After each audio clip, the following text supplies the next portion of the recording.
There is a description that has survived from antiquity, written by a Greek historian observing a ritual in Carthage, that has never stopped being disturbing, no matter how many times it's been read.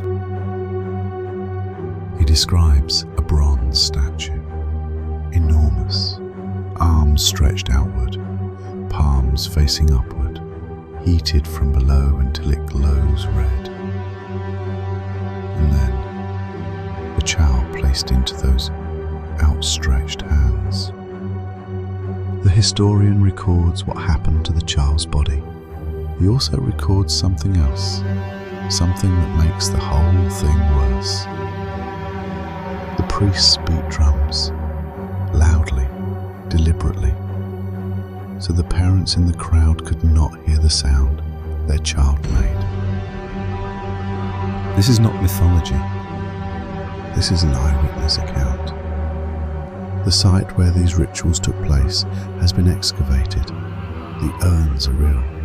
The bones are real. Tens of thousands of them buried across the ancient Phoenician world, from Tunisia to Sardinia to Sicily. The god these rituals honoured was known in the Hebrew Bible as Moloch. And whether he was a specific deity, a title, or something more ambiguous, the cult that bore his name is one of the most unsettling chapters in the history of human religion.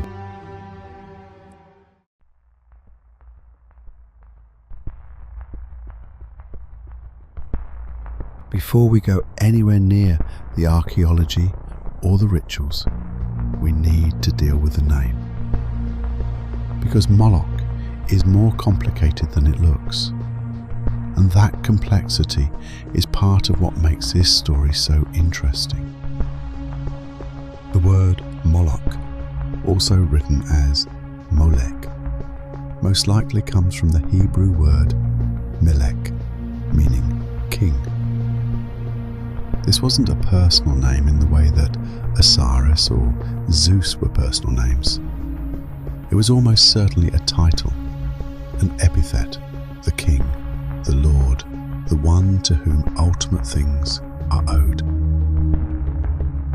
Some scholars have proposed something even more unsettling, that Moloch was never the name of a god at all, but the name of the sacrifice itself. In this reading, when the Hebrew Bible says someone gave their children to Moloch, it means they performed a Moloch, a particular type of sacrificial offering. The god received the Moloch. The Moloch was not the god. There's also a linguistic theory about how the name was weaponized. The original word, Melech, meaning king, may have had its vowels deliberately altered by Hebrew scribes to incorporate the vowels from Boshet, meaning shame. The king becomes a shame, a theological insult baked into the very pronunciation of the name, so that every time it was spoken, it carried a built-in condemnation. Whether Moloch was a distinct deity, a title for Baal, a title for El, or the name of a ritual type, scholars still genuinely disagree. What nobody disagrees about is this: the cult associated with the name involved children and fire. Central to the entire Moloch question is a place called the Tophet, a Hebrew word of disputed etymology, connected in the text to burning. The most notorious Tophet, described in the Hebrew Bible, was located outside Jerusalem in a valley called Ben Hinnom, Gehenna in Aramaic. The prophets describe it in terms of horror. Jeremiah calls it the Valley of Slaughter. Leviticus forbids Israelites from giving their children to Molech. 2 Kings describes Israelite kings who did it anyway. And the religious reformer Josiah, who eventually defiled the site, to make it ritually unusable. For a long time, critics of the Bible treated these accounts as propaganda, exaggeration about neighboring cultures to make the Israelites look comparatively civilized. Then the archaeologists arrived in Carthage.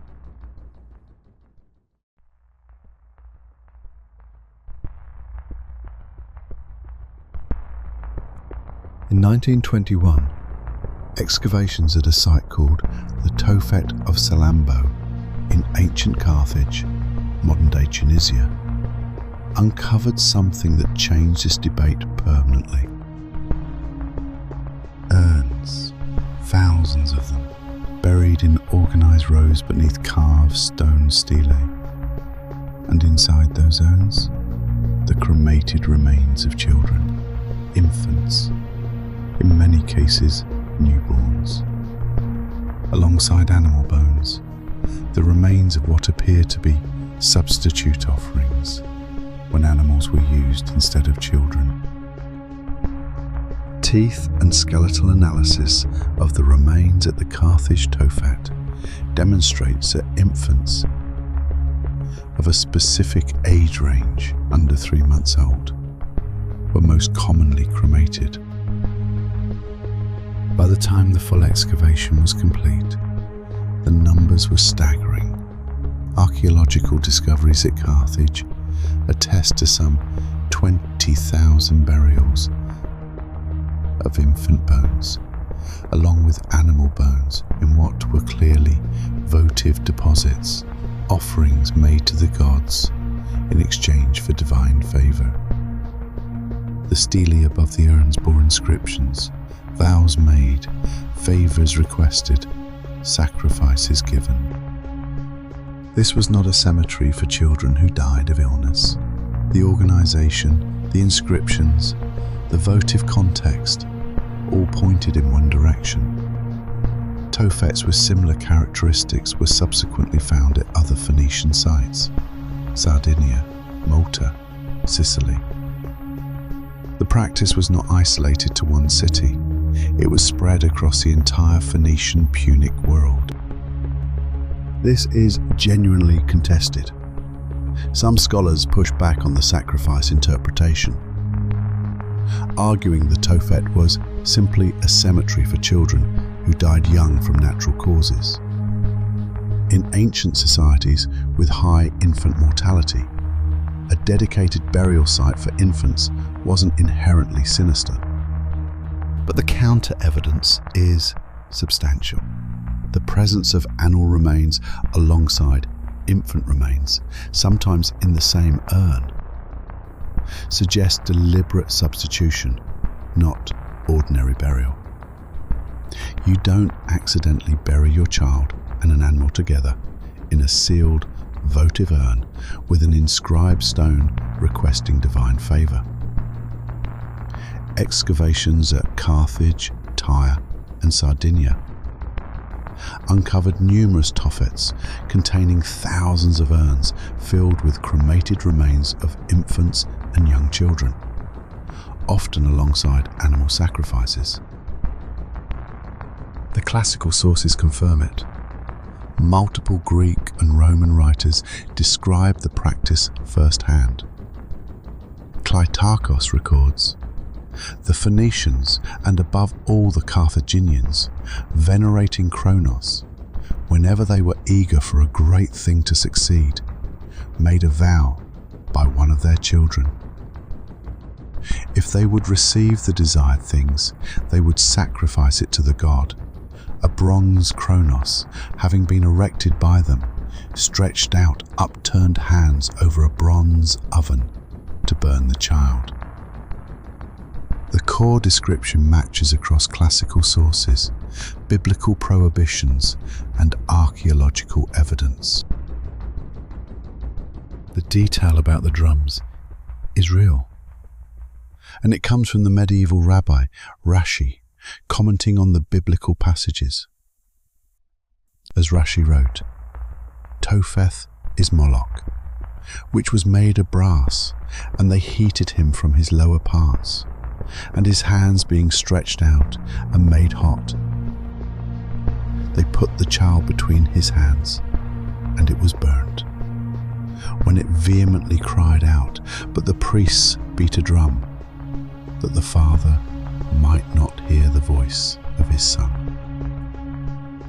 Whether this detail is literally accurate or interpretive embellishment, it has haunted readers for centuries, because what it describes is a community that could not entirely face what it was doing, that needed the sound to be covered so that the grief of a parent did not disrupt the completion of the ritual.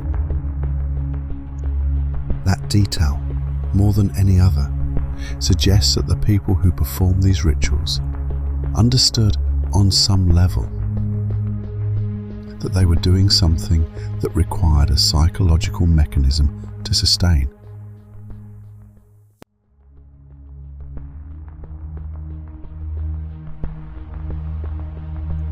This is a question that every account of Moloch eventually arrives at. Why? Not why in the sense of historical curiosity, but why in the deeper sense.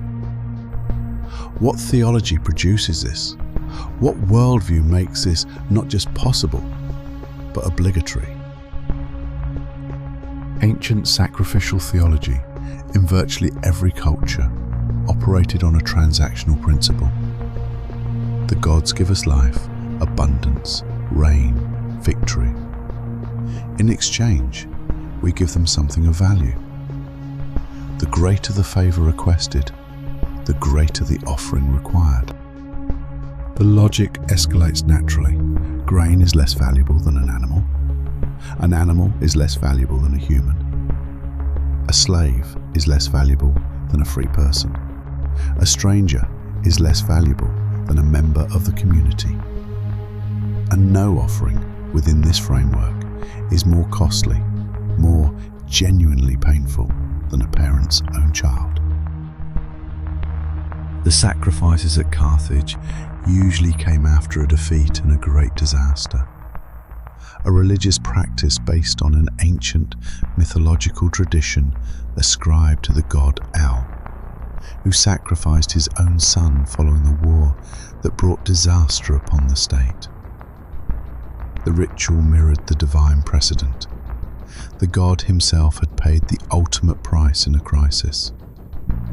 Worshippers who face their own crisis were following the pattern established at the beginning of the world. This is the theological mechanism. The sacrifice isn't cruelty for its own sake. It is the highest possible expression of devotion, proof that the worshipper's faith exceeds even the most fundamental human attachment. The willingness to sacrifice what you love most is a proof that you love the God more. We see this logic reflected in other traditions too. The near sacrifice of Isaac in Genesis, interpreted by later commentators as a test of the exact same principle, stopped at the last moment by divine intervention. The difference between Moloch's cult and the Abrahamic tradition is precisely that intervention. The God who demands the sacrifice and then provides a substitute, versus the God who accepts the sacrifice as completed. The classical sources indicate that the sacrifices at Carthage were usually not routine occurrences, but came after defeat and disaster. This was crisis theology, the idea that in moments of existential threat, extraordinary measures were required. When the harvest failed, when the army was losing, when plague came, when the city walls were about to fall. In this framework, the ritual wasn't sadism. It was a community's most desperate act of communication with the divine order they believed was real and responsive. If your city was burning and you believed that a sufficient offering could save it, and you believed the God demanded the most costly thing you possessed. The logic, however horrifying, has internal coherence. Carthage reportedly intensified the practice during its most desperate moments of conflict with Rome. When the existential threat was greatest, the price offered to the divine had to be greatest. Medieval and modern depictions show Moloch as a bull-headed idol with outstretched hands, into which children were placed and burned. This imagery combines biblical mentions with accounts of Carthaginian child sacrifice and the legend of the Minotaur, though such detailed physical descriptions are not explicit in ancient texts. The famous image, the hollow bronze bullman, children placed into the heated hands, is a medieval synthesis, not a direct ancient description. But it wasn't invented from nothing either. The classical sources do consistently describe a bronze statue with outstretched arms over a fire. The medieval elaboration added the bull's head and the hollow interior. The core image, metal, heat, and a child, predates the medieval period by over 1,000 years. The iconic image of Moloch as a hollow bronze statue with a bull's head and outstretched arms, heated from within until red hot, comes from medieval sources rather than ancient ones. But the bronze arms over a furnace, that is ancient. That detail survives across multiple independent classical accounts.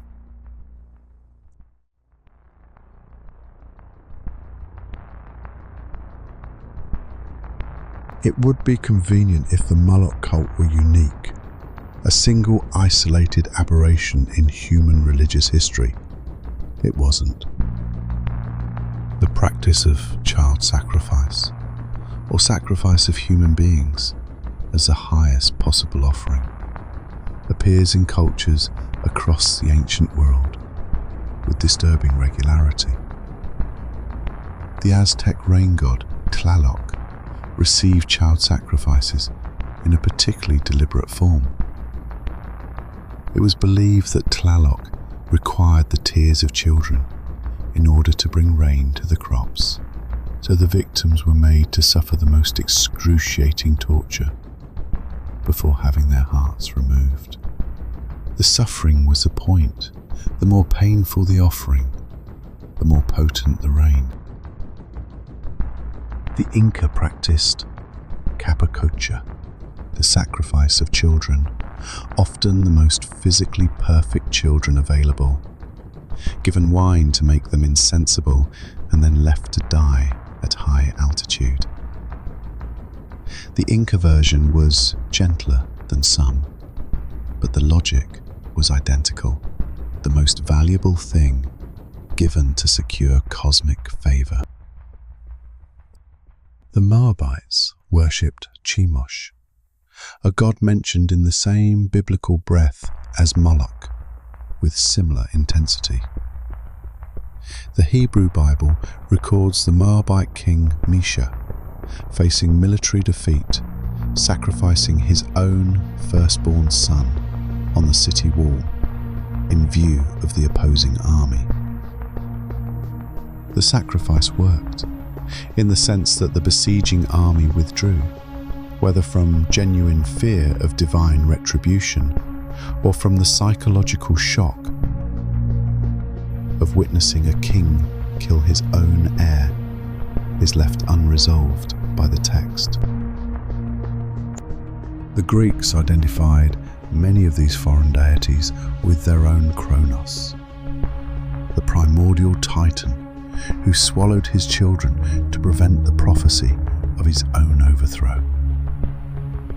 The Romans identified Kronos with Saturn, whose mythology carried the same undertone, the divine father who devours what he created. The motif of the child-consuming god is so widespread that mythologists have proposed it reflects something deep in the human religious imagination. A terror about the relationship between creation and destruction, between the power that gives life and the power that takes it. Every culture that practiced human sacrifice had a theology that made it internally coherent, and virtually every culture eventually abandoned it. Not because the theology collapsed, but because the internal logic found a substitute. Animals instead of humans, symbolic sacrifice instead of literal. The idea of offering the most precious thing fulfilled through ritual rather than blood. The Moloch cult didn't end because people stopped believing in divine demand. It ended when the civilization that housed it was destroyed. Carthage, leveled by Rome in 146 BCE, the city burned, the population enslaved.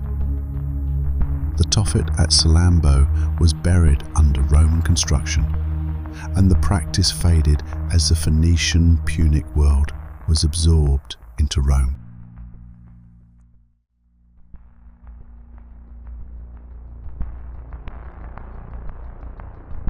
Moloch didn't vanish when Carthage fell. He transformed. John Milton's Paradise Lost includes Moloch among the greatest of the fallen angels, the most openly brutal of the rebel host, advocating all-out war against God regardless of consequence. Rage without calculation, destruction without strategy. It fixed Moloch in the Western imagination as the embodiment of blind, consuming force.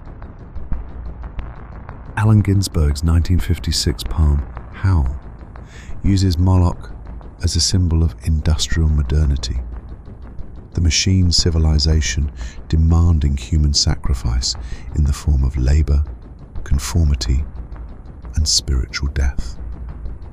Moloch, whose mind is pure machinery. Moloch, whose blood is running money. Ginsberg's Moloch isn't supernatural. He's the system, the grinding, indifferent structure that devours human beings, not in a temple, but in a factory. This is where the Moloch story becomes genuinely contemporary. The idea of Moloch, a force that demands human sacrifice not through conscious cruelty, but through structural logic, has re-entered serious philosophical and sociological discourse. The question is no longer, did ancient people sacrifice children to a bronze statue? The question is, do modern systems operate on the same underlying logic? When a war demands soldiers, when an economy demands workers who destroy their health, when a political system demands its participants sacrifice their principles to maintain their position, the theological machinery is absent, but the structural demand, give the most precious thing or face the consequence, is recognizable. The economist Scott Alexander's influential essay, Meditations on Moloch, argues that this dynamic, competitive systems that compel participants to sacrifice what they value most simply to remain in the competition, is one of the fundamental problems of modern civilization. Nobody designed it to demand sacrifice. It just does, because that's what the logic of the system produces. Whether or not you accept that framing, it explains why a god who was last worshipped in a Bronze Age Phoenician city is still culturally alive in the 21st century. The specific theology is gone. The structural pattern it named is not. The Moloch cult is disturbing in the way that only real things are disturbing. Not the disturbing quality of a horror story, which you can close the book on, but the disturbing quality of a historical fact that sits there, documented in multiple sources, confirmed by archaeology, and refuses to simplify into a comfortable lesson. People who loved their children gave them to a fire because they believed something demanded it, because the theology they had inherited told them this was the highest proof of faith, because the alternative,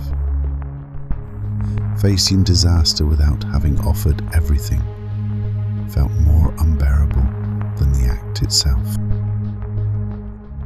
We want this to be a story about monsters. It isn't.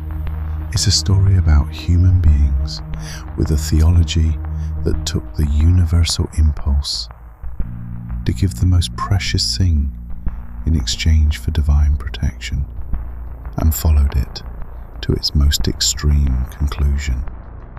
The drums were there to cover the sound, because even then, some part of them knew. If you want to continue into the history of ancient religion, sacrifice, and the gods that shape civilization, subscribe, and I'll see you in the next one.